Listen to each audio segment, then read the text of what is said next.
오늘 우리가 나눌 아버지 하나님 거룩하신 말씀은 요한계시록 제13장 15절 말씀입니다.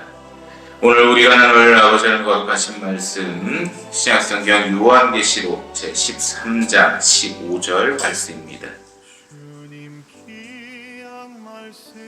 신약성경 412페이지에 위치해 있습니다. 제가 대신 말씀을 공독하여 올립니다. 그가 권세를 받아 그 짐승의 우상에게 생기를 주어 그 짐승의 우상으로 말하게 하고 또 짐승의 우상에게 경배하지 아니하는 자는 몇이든지 다 죽이게 하더라. 아멘. 아버지 하나님 감사합니다. 아버지의 영광과 사랑과 은혜 가운데 지난 한 주를 풍요롭게 보냈사옵고 아버지의 은혜 가운데 먹고 마시며 잘 수 있었나이다. 지난 한 주 아버지의 품에 있지 아니하였던 죄악을 용서하시어 주시옵고 아버지의 품에서 떠났던 죄악을 용서하여 주시옵소서. 아버지 하나님, 오늘 이 말씀으로 말미암아 다음 한 주를 승리할 수 있도록 역사하시어 주시오며 악한 마귀의 계교와 간교를 물리치고 악한 사탄의 권능을 저주하며 그를 예수 그리스도님의 거룩하신 이름으로 짓밟게 하여 주시옵소서. 아버지께 모든 것을 의탁하오며 이 거룩한 안식일 이 제사를 아버지께 올리오니 연락하여 주시옵소서. 우리 구주 예수 그리스도님 이름으로 기도 올리옵나이다. 아멘. 예, 또 한 주가 이렇게 팔렸습니다. 참 시간이 빠르게 가는 것 같아요. 이제 어느덧 아침 저녁으로는 서늘해졌고 온도도 많이 내려갔습니다. 복잡한 세상 가운데서 살다 보면 이런저런 생각들이 들 때가 많습니다. 그래도 다행인 게 우리 윤석열 대통령께서 많이 얼굴이 좋아지셨어요. 그래서 좀 좋은 결과가 이제는 나올 때가 되지 않았나 이 생각이 듭니다. 그리고 제가 항상 얘기를 하는 게 보수는 항상 깨끗하고 건전해야 되고 건강해야 됩니다. 악한 사탄의 무리들이 모두 다 쓰러질 때 이 나라에 진정한 아버지의 빛이 비출 거라 생각을 합니다. 오늘 본문 말씀을 보시면 이 구절을 통해서 신천지에서는 이제 말하는 우상, 그래서 우상에게 절한다 뭐 이런 부분들의 연관을 시키거든요. 그래서 이 본문 말씀 한번 보실게요. 여기서 그가 권세를 받아라고 말씀을 하시죠. 이 그가 누구냐면요, 사탄이에요. 마귀들의 대장입니다. 그 사탄이 권세를 받아가지고 짐승의 우상에게 생기를 줍니다. 이걸 어떻게 해석을 해야 되냐? 짐승의 우상이 뭐냐면 동물의 모형이거든요. 여기서 더 나아가서는 우리가 얘기하는 바포메트입니다. 그 짐승의 우상에게 경배를 하고 있어요. 그러면 지금 현대사회에서 샤머니즘은 워낙에 많죠. 지금도 돌에 가서 절하고 나무에 가서 절하고 동물 형상 만들어 놓고 거기다 용 형상에다 절하고 그런 건 많잖아요. 근데 이건 말세 이야기거든요. 이게 뭐냐면요, 그 바포메트가 사람들을 현혹을 시키는 거예요. 목사님, 지금까지 다 현혹을 하지 않았나요? 차원이 다른 거예요. 이제 말세기 때문에요, 차원이 달라요. 근데 그 짐승이 지난주 말씀대로 어떤 짐승이냐, 양의 모양을 한 염소예요. 그러니까 양의 얼굴을 한 염소라. 마귀인데요, 사탄인데 주님의 형상대로 보여진다는 겁니다. 그가 말을 합니다. 현혹되고 미혹되고 빠지게 되는 거예요. 자, 그러다 보니까 어떤 일이 생깁니까? 그가 권세를 받고 그 짐승의 우상에게 생기를 주어 우상으로 말하게 하고 또 짐승의 우상에게 경배하지 아니하는 자는 몇이든지 다 죽이게 하더라. 아멘. 666 징표가 없으면요, 사람이 살 수가 없어요. 그 짐승의 우상, 그 마귀의 우상에게 절하지 않으면요, 다 죽여버려요. 결국 목숨이 두려워서 그 마귀에게, 사탄에게 숭배하는 것이 이 말세의 징조라는 말씀입니다. 우리 구절 하나를 더 보시겠습니다. 다니엘서 12장 4절입니다. 구약성경 다니엘서 제12장 4절 말씀입니다. 구약성경 다니엘서 제12장 4절 말씀입니다. 많은 사람이 빨리 왕래하여 지식이 더하리라. 아멘. 자, 이 말세의 징조인데요. 이때가 바로 말세 때라고 말씀을 하시는 거거든요. 이때 어떤 징조가 있습니까? 많은 사람이 빨리 왕래하여 지식이 더하리라. 교통과 통신의 발달을 함으로 인해서요, 왕래라는 게 엄청 빨라졌어요. 예전처럼 뭐 소문 하나 나면은 한참 걸려서 이따 퍼지는 게 아니라, 여기 뭐 세종에서 예를 들어서 뭐 어디 부산을 간다, 한두 시간이면 끝나는 거고, 여기 이 자리에서 미국을 간다, 10시간이면 끝나요. 그러니까 사람들이 빨리 왕래하면서 지식이 많아집니다. 신기하죠? 이걸 역설적으로 보지 않습니까?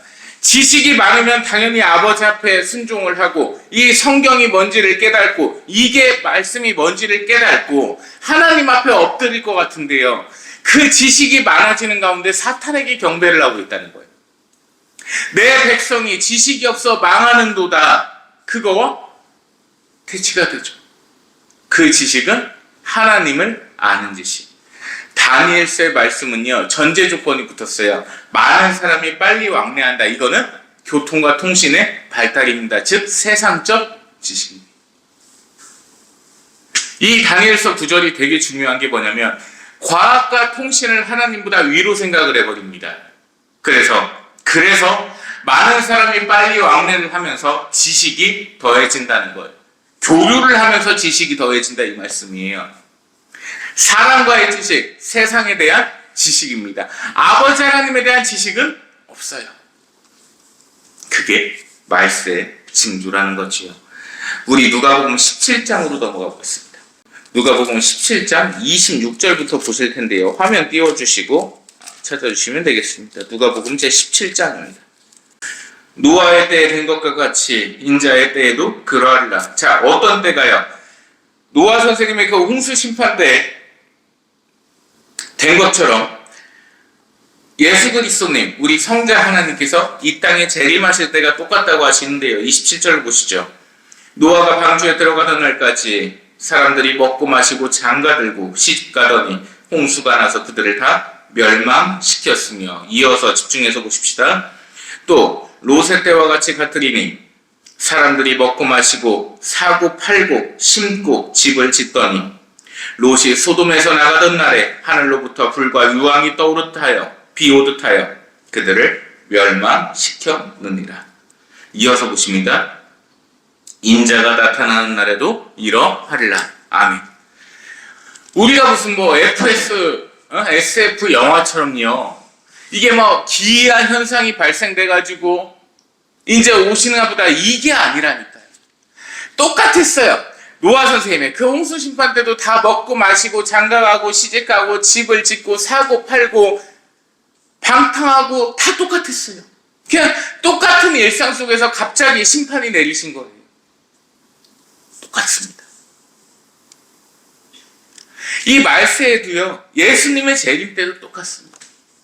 결국 먹고 마시고 자고 술 취해 있고 방탕하고 죄가 번성하고 그 가운데 예수님께서 오신다고요. 그래서 뭐라고 말씀하십니까? 인자가 다시 올 때에 믿음을 보겠느냐. 그 말씀이 왜 나오겠어요? 믿음 있는 자를 찾아보기가 힘들어요. 왜? 두려움과 경외함이 없거든요. 당장 오늘 이 시간에라도 주님께서 재림하셨을 때 내가 그 앞에서 과연 엎드려서 천국을 바라볼 수 있을까?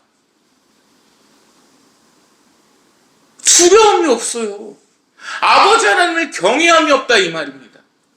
언제든 심판 가운데 임하셔가지고 악인을 멸하시고요, 선인을 천국으로 올리시는 분이 우리 주 예수 그리스도님, 성자 하나님이시잖아요.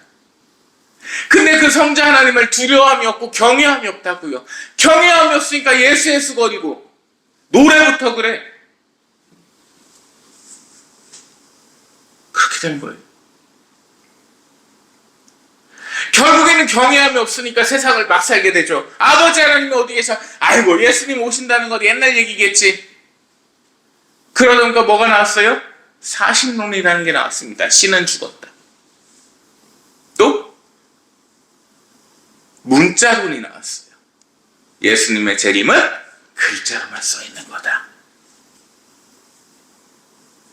결국 그 가운데, 방탕한 가운데 심판은 이루어진다는 겁니다. 구원의 문이 그래서 좁은 거예요. 성경책 들고 교회 왔다 갔다 거리고 권사님 집사님 하고 있으면 다 구원받은 것 같고, 누구 하나 교회 다니다 죽으면 가가지고 천국 소망 이따위로 지랄하고 있고, 요게 안 나올래야 안 나올 수가 없어요. 여러분, 이 낙원 천국은요, 천국이 아직 열리질 않았어요. 우리가 지금 이 시간 예수님을 믿다가 우리의 숨이 닿으면 우리는 어디로 가요? 낙원으로 가 있습니다. 예수님께서 계신 그 옆에 서 있던 강도와 함께 계신 낙원입니다. 강도라고도 이제 안 해야겠어, 성도님이시니까. 그 구원의 좁은 문이요, 그렇게 어렵고 무서운 거라고요. 그러니까 경외함이 있어야 되는데 경외함이 없어요. 노래 부르다 보니까 옆집 아저씨인 줄 알아요. 옆집 형인 줄 알고. 그 가운데 죄악이 방탕한 가운데 살아간다는 얘기입니다. 말씀 하나 보실까요? 디모데후서 3장 5절 말씀입니다. 제가 가장 참 좋아하는 말씀 중 하나입니다. 디모데후서 3장 5절 화면만 띄워주십시오. 경건의 모양은 있으나 경건의 능력은 부인하는 이 같은 자들에게서 네가 돌아서라. 아멘. 교회라고 하는 곳을 가보면요, 경건의 모양은 있어요. 겉으로 보기에는 아버지 하나님을 찬양하는 것 같고 아버지 하나님 앞에 있는 것 같습니다.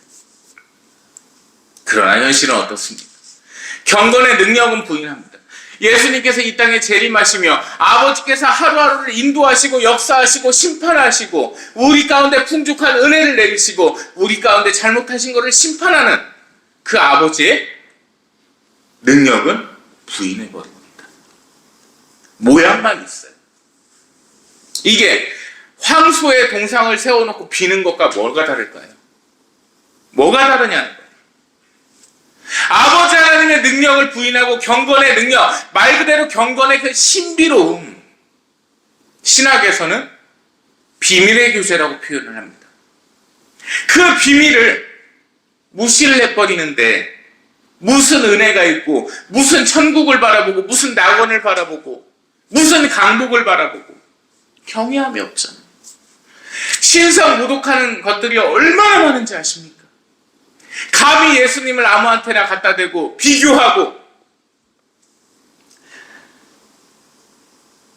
저는 찐윤이거든요.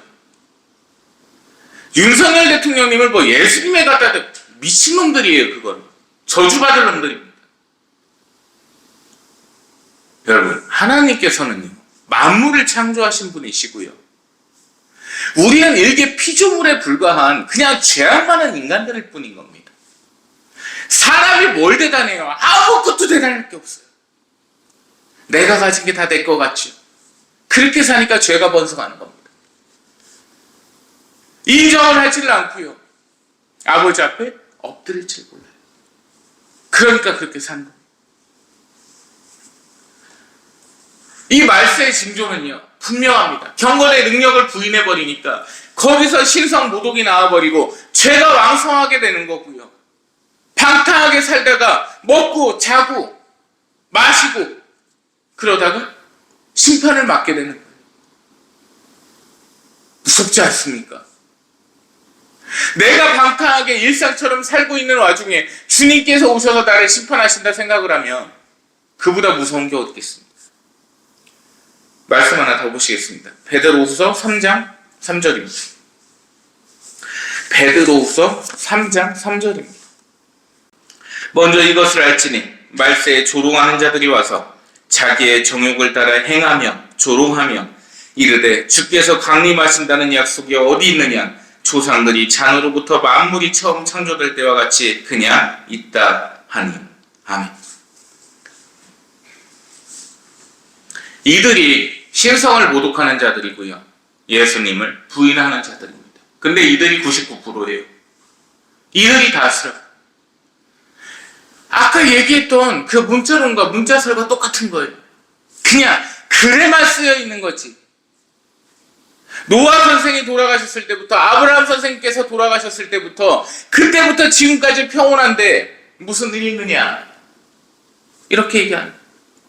똑같았어요. 노아 선생이 방주를 만들 때도요, 다들 조롱하고 있었습니다. 날씨가 이렇게 좋은데 무슨 홍수가 와갖고 심판이 내린단 말이냐. 여기 와서 마시거라. 똑같아. 결국 역사는 반복되고 시대는 반복되는데요. 인간의 죄성은 없어지질 않고 인간의 어리석음과 미약함은 없어지질 않는 거예요. 그대로입니다. 똑같이 행하는 거예요. 우습죠. 아담과 하와가 그 선악과를 따먹어가지고 그 인생이 그 불쌍하게 되고 저주를 받고 애꿎은 동물의 피가 흐르게 됐을 때 그것을 보고 깨닫지 못한 노아와 마찬가지. 노아 선생도 홍수 심판을 눈앞에서 보고도 바벨탑을 세울 때 같이 있었습니다.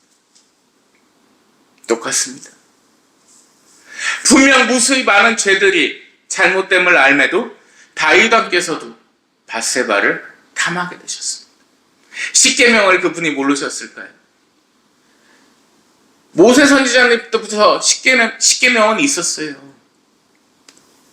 남의 아내를 탐하지 마요. 그래도 죄를 짓게 돼요. 그러니까 인간의 본성과 죄성은 없어지지 않아요. 그대로 가는데 그것을요 회개를 해야 된단 말입니다. 그 회개가 없습니다. 말세이 조롱하는 자들이 누구예요? 사실 기성 집회소들이죠. 예수님께서 이 시간에 재림하셔가지고 심판하신다고 하면 직분도면서 돈 쳐받고요, 복지재단 만들어갖고 돈에 먹고 그 지랄 하겠습니까? 못하죠. 왜? 무서워서요. 근데 그냥 문자로 생각하는 거예요. 오시기는 뭘 오시겠어. 그런 생각을 가진 자들한테 우리는 설교를 듣고 있습니다. 내 마음에, 내심에 늘 자라나고 있어요. 경외함은 계속 작아지고 있습니다. 말로는 잘 떠들죠. 하나님 뜻이겠지. 하나님이 인도하십니다. 하나님께서 함께 하십니다. 말만요. 그 인생에 가보면 아버지께서 계시지를 않습니다. 우리 말씀 한 구절 다시 보실까요? 이사야서 44장 22절입니다. 구약성경 이사야서 44장 2절입니다. 22절입니다. 내가 네 허물을 빽빽한 구름같이 네 죄를 안개같이 없이 하였으니 너는 내게로 돌아오라. 내가 너를 구속하였음이니라. 아멘. 아버지께서 이 말세에 말씀하십니다. 내가 네 허물을 빽빽한 구름같이 네 죄를 안개같이 없이 하였으니, 이 말씀이 뭐냐면요, 구름이 빽빽하게 있어요. 근데 그 구름을 거치시는 분이 누구세요? 아버지 하나님이시죠. 그리고 뿌연 안개가 가시거리가 없을 정도로 앞을 가릴 때 그 안개를 맑게, 날씨가 맑아지게 하시는 분도 아버지 하나님이십니다. 내가 네가 지금까지 지었던 죄들을 모두 용서하고 그 죄들을 없이 하겠으니 내게로 돌아오라고 하십니다. 말세에 필요한 건 다른 게 없습니다. 아버지 하나님을 경외하는 그 아버지 앞에 엎드리는 회개밖에 없습니다. 성찬식 건행하겠습니다. 내가 너희에게 전한 것은 주께 받은 것이니 곧 주 예수 그리스도께서 잡히시던 밤에 떡을 가지사 축사하시고 떼어 이르시되 이것은 너희를 위하는 내 몸이니 이것을 행하여 나를 기념하라 하시고,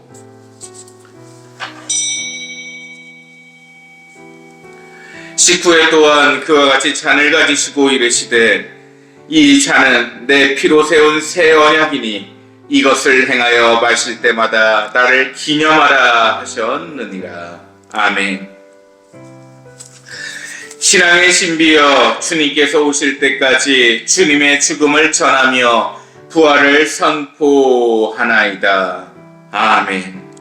나눠드린 떡과 잔을 드시기 바랍니다.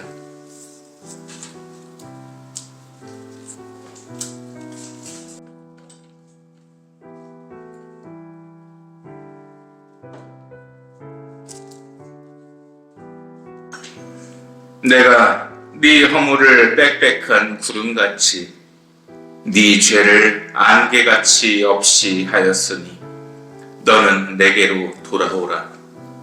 내가 너를 구속하였음이니라. 아멘. 아버지 하나님 감사합니다. 아버지의 영광과 은혜와 사랑 가운데 이 거룩한 안식일 아버지께 제사를 올렸나이다.